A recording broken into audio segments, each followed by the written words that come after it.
Remembering Queen Elizabeth II tonight, the United Kingdom continues to pay its respects to their longest-serving monarch. The line to view the Queen's coffin in London grew to more than 4 miles today as mourners waited hours for their chance to witness history. And let's take a live look here tonight at Westminster Hall, where the Queen is lying in state ahead of her funeral on Monday. And our own Kristine had the chance to visit Westminster Hall today. She's live tonight in London with more. Kristine, I can only imagine what it must have been like inside. I really didn't know what to expect this afternoon when I arrived there, but it turned out to be a really moving experience, seeing the Queen's coffin lying in state inside this historic and treasured hall. Partly, I think the way that I was feeling might be attributed to just exhaustion, but I think mostly being keenly aware of this moment in history. 2 taps signal a changing of the guards. The already quiet hall goes silent. Only the footsteps of the 3 ceremonial units echo in the chamber. In unison, they take their places surrounding the Queen's royal standard draped coffin.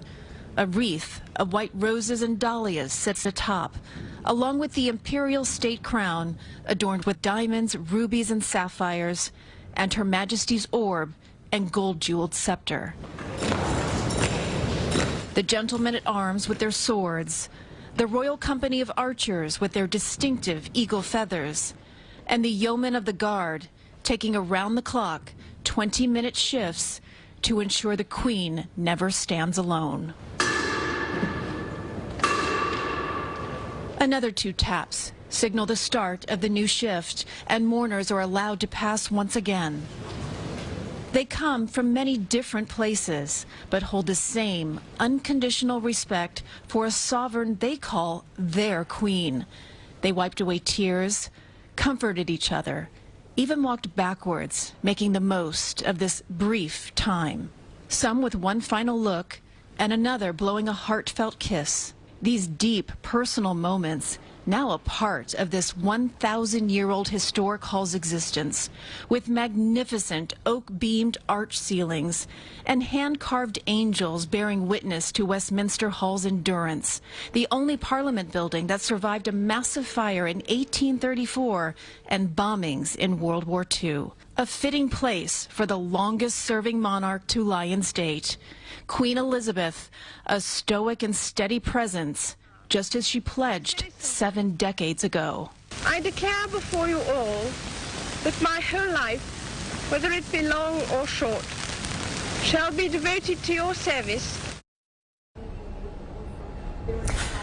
We were not allowed to bring any cameras, any video cameras. I was allowed a notepad and a pen, and we all had to turn off our phone. We were perched up on top, and getting back to the feeling there, at times, because we were there as observers, as reporters, I almost felt as though I was intruding in people's personal space, watching them go through these emotions.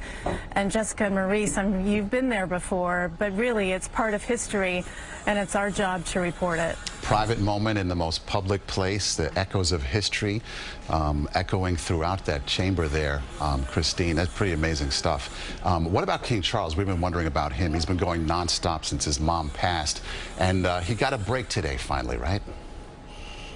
He really did. It was a day for reflection for the king. As you mentioned, he's been having meetings with various prime ministers and various government officials, Ireland, Scotland, which, you know, he needs to do, but we also have to remember that he is a man in mourning. He lost his mother.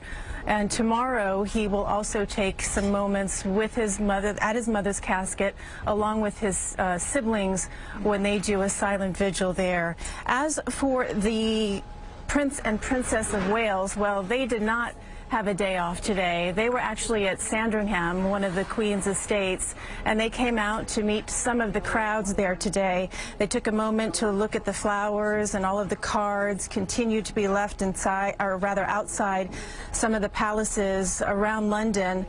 Prince William was actually overheard sharing with some of them that walking behind the Queen's coffin during yesterday's procession to Westminster Hall was hard, and it brought back a lot of emotions.